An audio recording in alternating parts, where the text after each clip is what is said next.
Pharaoh was a tyrant in Egypt, enslaving and persecuting the children of Israel. The Qur'an states the following about the death of Pharaoh and his supporters. فما بكت عليهم السماء والأرض وما كانوا منظرين. Note the words, heaven and earth wept not for them. A recently unearthed pyramid text has granted us new insights into the meaning of this verse. The pyramid text reads, "The sky weeps for you, the earth weeps for you, when you ascend to heaven as a star." Here, the pyramid text praises Pharaoh, claiming that upon his death he will ascend through the sky and claim supremacy of the heavens by becoming a star. We can see that the Qur'an quotes the pyramid text directly in its rebuttal of Egyptian adulations of Pharaoh. What's amazing is that knowledge of the ancient Egyptian language of hieroglyphics was lost to mankind at the time the Qur'an was revealed. It wasn't until the discovery of an artifact known as the Rosetta Stone in the 18th century, over 1,000 years after the revelation of the Qur'an, that mankind has been able to fully decode the hieroglyphics.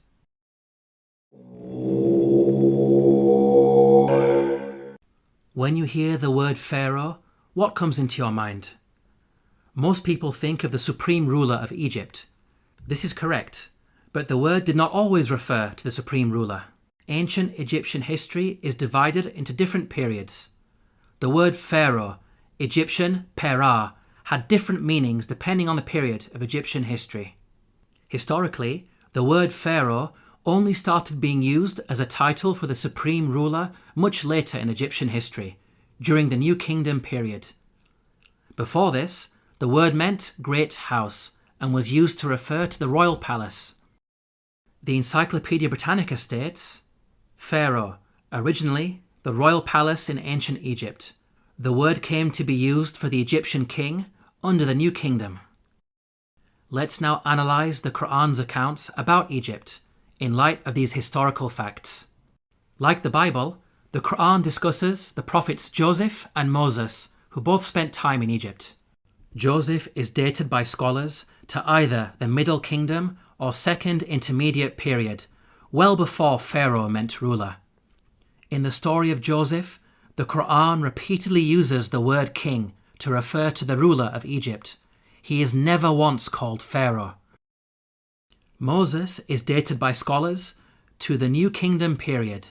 In the story of Moses, the Qur'an repeatedly calls the ruler Pharaoh. He is never called king.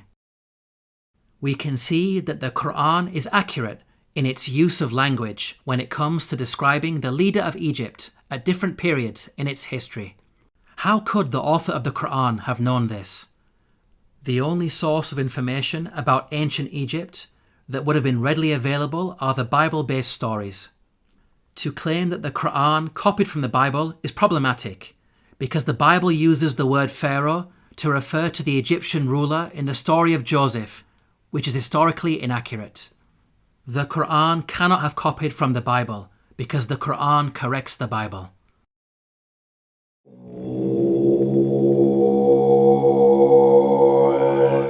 The Bible explicitly states that at the time of the Exodus, the Israelite men were vast in number.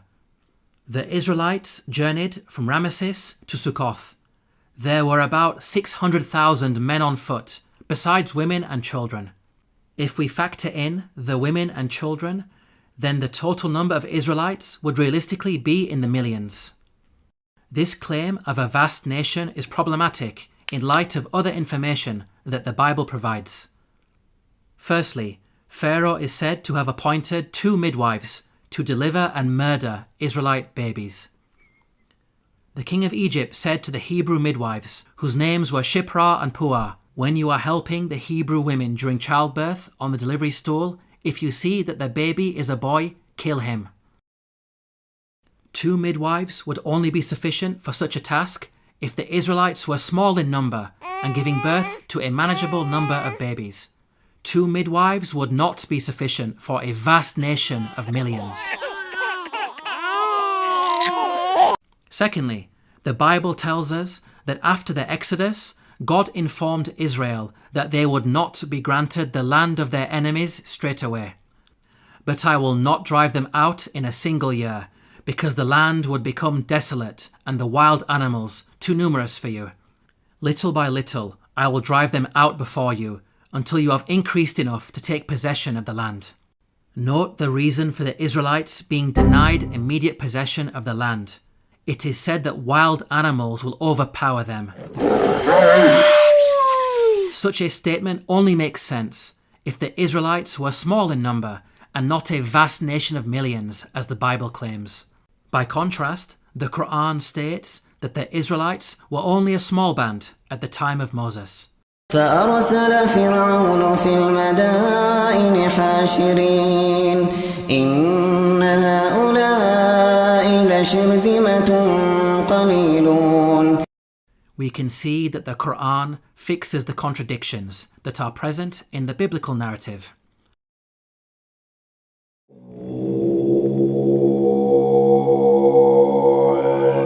The Qur'an states that the punishment of crucifixion was used in ancient Egypt from the time of Moses all the way back to the time of Joseph.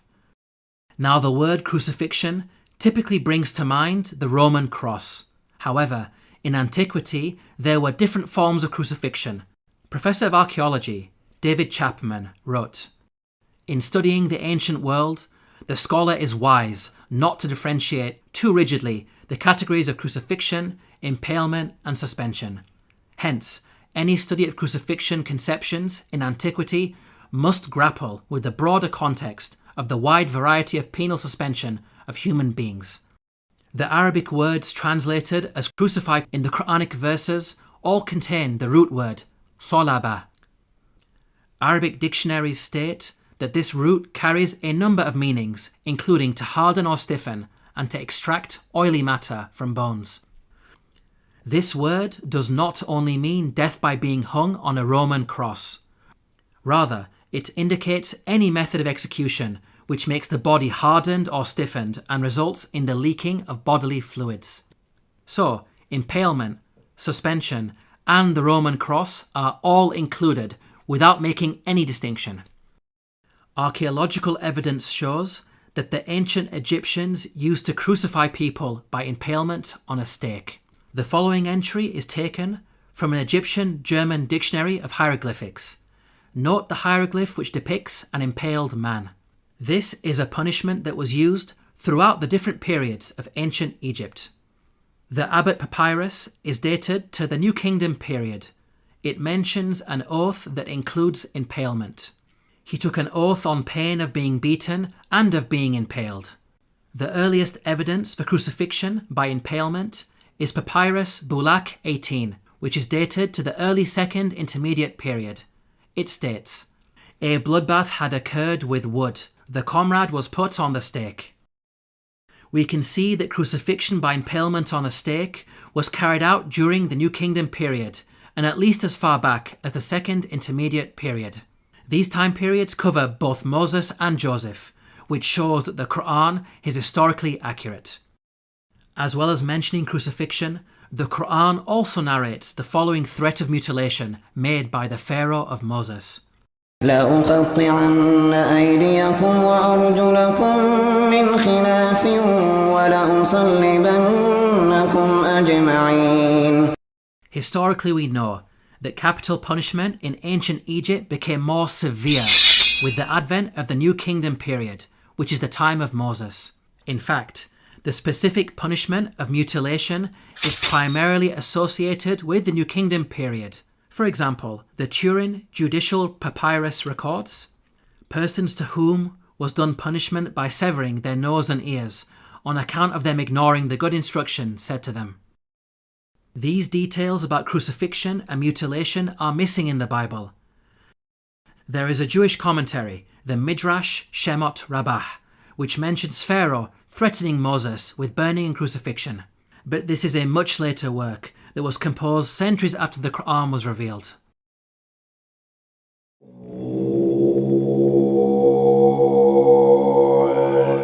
Neither the Bible nor Qur'an identifies the Pharaoh of Moses by name. We can use the details provided in the scriptures to try to identify the Pharaoh. Both scriptures speak of the Israelites being taken into slavery before the birth of Moses. The use of Semites for slave labour occurred only during the New Kingdom period. So, we can place Moses somewhere in the New Kingdom period. This gives us a list of 33 possible pharaohs. Both scriptures also speak of an exodus of the Israelites out of Egypt. The Merneptah stele is an important artifact that contains the first explicit reference to Israel in the archaeological record. It is dated to around 1208 BCE. It discusses the land of Canaan and mentions the Israelites in relation to Canaan, indicating that the exodus had already taken place by this date. The artifact is contemporaneous to the pharaoh Merneptah. This means that the exodus had to take place before Merneptah, since Merneptah was alive and in power after the exodus and not drowned in the sea. This establishes an upper boundary in the timeline of the pharaohs. From the point of view of both the Bible and Qur'an, we are now left with 18 pharaohs as candidates who may have ruled during the time of Moses. Let's now delve deeper into the biblical narrative. The Bible claims that there were 2 different pharaohs who were in power. The first died while Moses was in hiding in Midian. When Pharaoh heard of this, he tried to kill Moses, but Moses fled from Pharaoh and went to live in Midian. During that long period, the king of Egypt died. The new Pharaoh continued his predecessor's persecution of the Israelites, and it was his second Pharaoh who was later drowned when Moses crossed the sea. The Bible gives us a timeline for these events. The burning bush encounter with God took place when Moses was 80 years old. So from his birth to the Exodus, there was a span of at least 80 years, during which 2 pharaohs ruled Egypt. Now, there is a big problem if we compare this biblical narrative to the timeline of the pharaohs. We've seen that the Bible claims exactly 2 pharaohs ruled during the 80-year period from the birth of Moses to the Exodus. If we consider the number of years that each of the pharaohs ruled, we can see that there is no 80-year period during which only 2 pharaohs ruled. Any given 80-year period will give you at least 3 pharaohs in power. We can see that the biblical narrative contradicts the historical evidence. Let's now compare the Quranic narrative. Unlike the Bible, the Qur'an depicts a single pharaoh reigning from the birth of Moses all the way up to the Exodus. The Qur'an informs us that Moses fled to Midian when he reached the age of maturity. The Qur'an defines the age of maturity as 40 years old. The Qur'an also informs us that during his time in Midian, Moses spent 8 to 10 years in the service of his father-in-law before returning to Egypt to face Pharaoh. This means that Moses was at least 48 years of age when the Exodus happened. The only Pharaoh during the New Kingdom period who had such a lengthy reign as an absolute ruler was Ramesses II, who ruled for 66 years. The Quranic account is perfectly in line with the historical evidence and fixes the chronological issues that are present in the biblical narrative.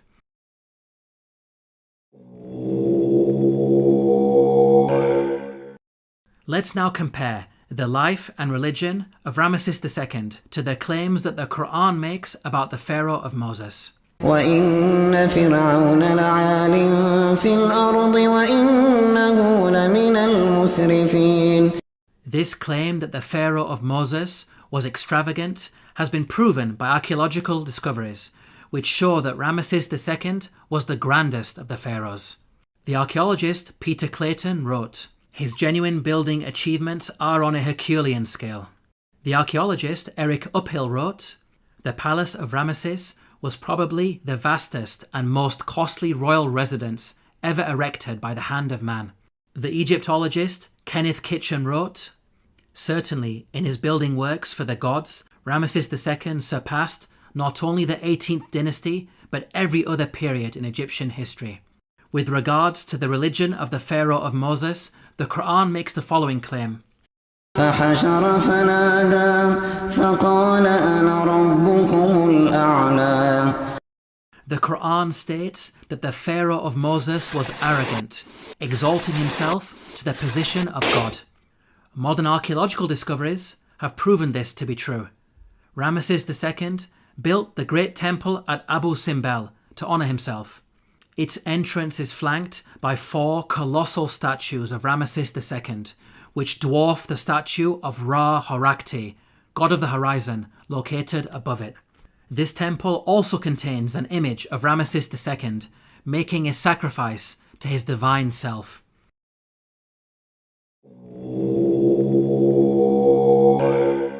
The Qur'an makes the following claim about the Pharaoh of Moses, who God drowned in the sea. فاليوم ننجيك ببدنك لتكون لمن خلفك آية. We can see that the Qur'an explicitly states that the Pharaoh's body will be preserved as a sign for future generations. Note that the Qur'an never makes such a statement about any of the other destroyed nations that it discusses, typically stating that their abandoned buildings and ruins have been made signs for later generations. This claim about a body being preserved is unique to the Pharaoh of Moses. The body of Ramesses II was discovered by archaeologists in the year 1881 CE. The mummy has been on display in the Cairo Museum, and over the last century, it has been seen by millions of tourists from all over the world. In the following documentary, Sir Tony Robinson states that Ramesses II is one of the few pharaohs whose body has survived largely intact. Just across the river from Luxor lies the famous Valley of the Kings, where Ramesses himself was buried. His mummy was discovered in 1881. One of the few pharaohs whose body has survived largely intact. Historically, priests had concealed his body in a secret location in the year 1000 BCE because of a problem with grave robbers. Nothing was known about his mummy in the intervening period of almost 3,000 years. At the time the Qur'an was revealed, the whereabouts and fate of Pharaoh's body was unknown. During the 3,000-year period in which the body was hidden, it could easily have been damaged or stolen. It may have even remained lost forever, locked away in its secret location, never to be rediscovered. If you think about it, these statements in the Qur'an are not only historically accurate, but also represent quite a bold prophecy.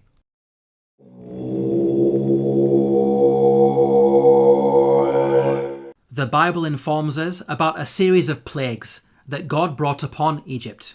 The book of Exodus informs us that the first 6 of these plagues are as follows. First, the Nile was turned into blood. Second, masses of frogs. Third, swarms of mosquitoes. Fourth, swarms of flies. Fifth, the death of livestock. Sixth, boils on people and animals. Now at first glance, this series of plagues in the biblical narrative may seem random and unrelated. However, the Qur'an sheds light on these events. The Qur'an states the following about the divine punishments against Egypt. فأرسلنا عليهم الطوفان والجراد والقمل والضفادع والدم آيات مفصلات فاستكبروا. Notice the first punishment mentioned by the Qur'an, a flood. This is an important detail that is not found in the Bible. This punishment of a flood actually explains the 6 seemingly random and unrelated plagues in the biblical narrative. A flood would result in high concentrations of red earth entering the Nile River and causing a blood-like colour, killing fish and making the water undrinkable, as described in the biblical narrative. This phenomenon is attested to historically, as recorded by a Middle Kingdom Egyptian sage. See, the river is blood. One shrinks from other people and thirsts for water. The rest of the biblical plagues are also easily explained as a consequence of the flood. Frogs, mentioned in plague number 2, are known to fill the land after Nile floods. The death of the frogs recorded in the biblical narrative can be caused by contamination of anthrax that was carried over from the rotting fish. Mosquitoes, mentioned in plague number 3, proliferate after Nile floods, as the pools of water left over from the flooding would have allowed them to overbreed. Swarms of flies, mentioned in plague number 4, would be brought about by the massive death of frogs on the land. The death of pasturing livestock, mentioned in plague number 5, can be explained by anthrax, as brought on the land by the frogs. The boils on humans and cattle, mentioned in plague number 6, may have been caused by bites. The stable fly in particular is infamous for its vicious biting of mammals. We can see that the Qur'an's mention of a flood easily explains the biblical plagues, which are not random as initially appears to be the case, but in fact a series of interrelated events.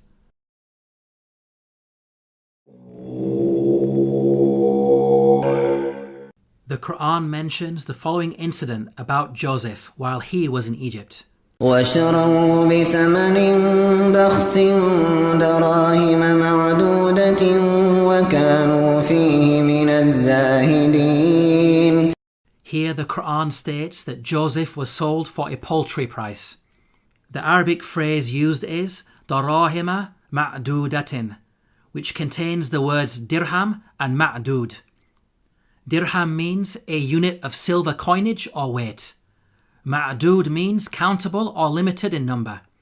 So the Qur'an is making the claim that Joseph was sold for a small amount of countable silver.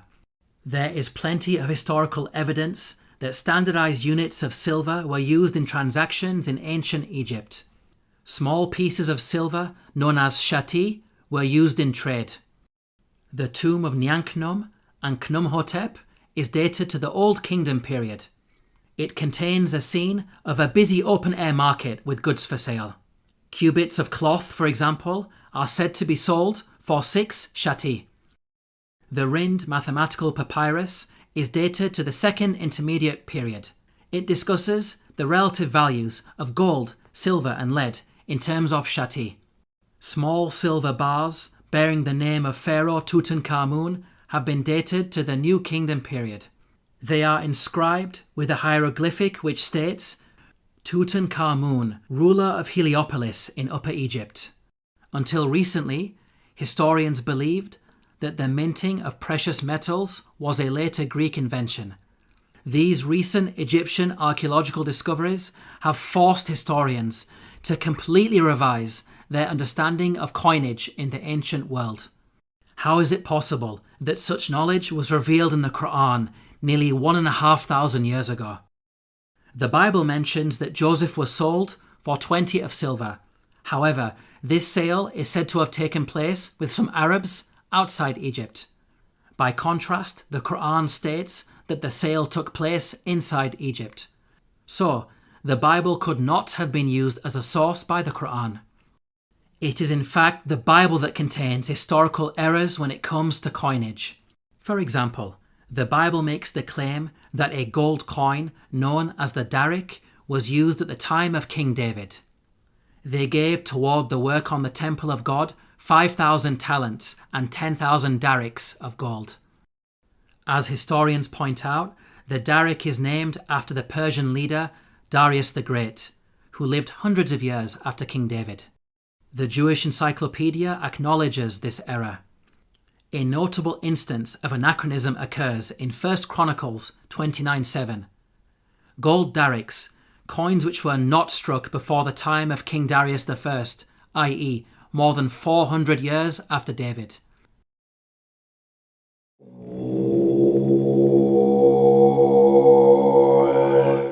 The Qur'an narrates the following conversation between the Pharaoh of Moses and an individual referred to as Haman. وقال فرعون يا هامان ابن لي صرحا لعلي أبلغ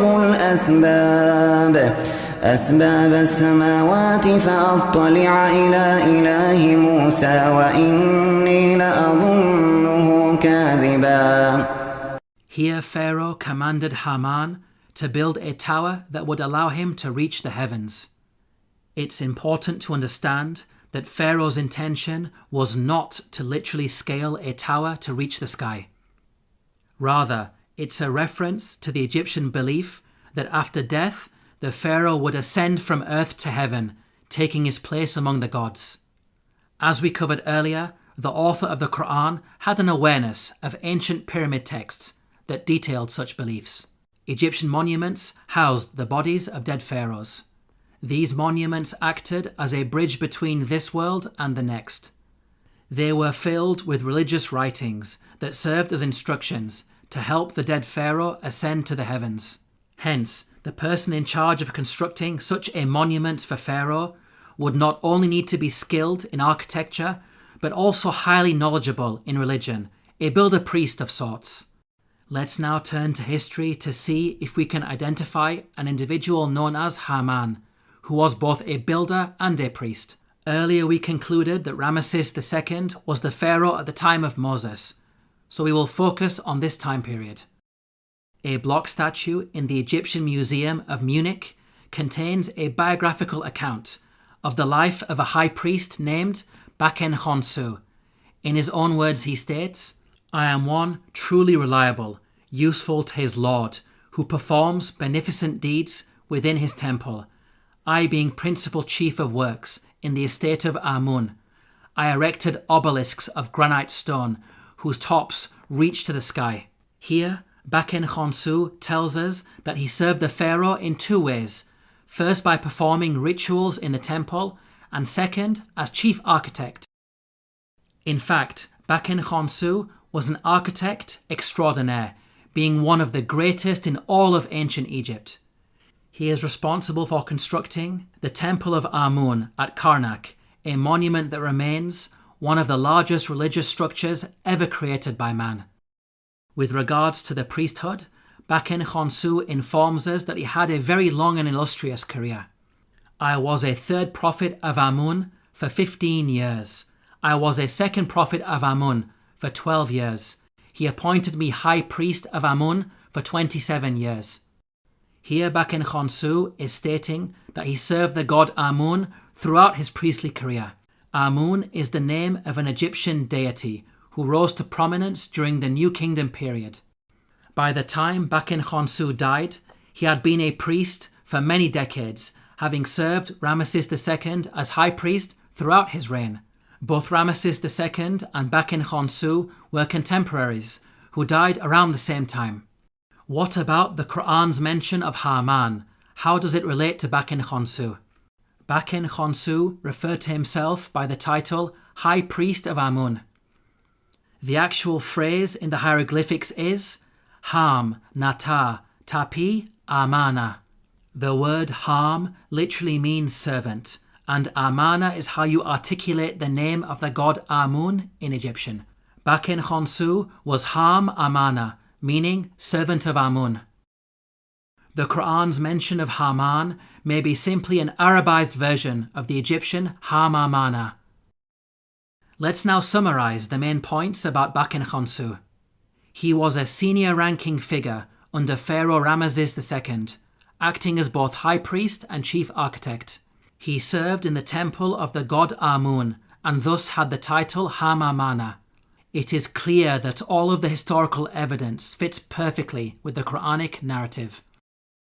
Now it's important to point out that the Bible also mentions a Haman, but the resemblance is only in name. The biblical Haman served under a Persian king and bears no relation to the Quranic Haman of Egypt. Yet again, these are details that are completely missing in the biblical narrative. In this video, we have seen that the Qur'an has a remarkable insight into many facets of ancient Egypt, revealing long-lost knowledge while also correcting the Bible. Claims that the author of the Qur'an copied from the Bible are clearly rubbished in light of such facts. The Qur'an boldly declares its origins.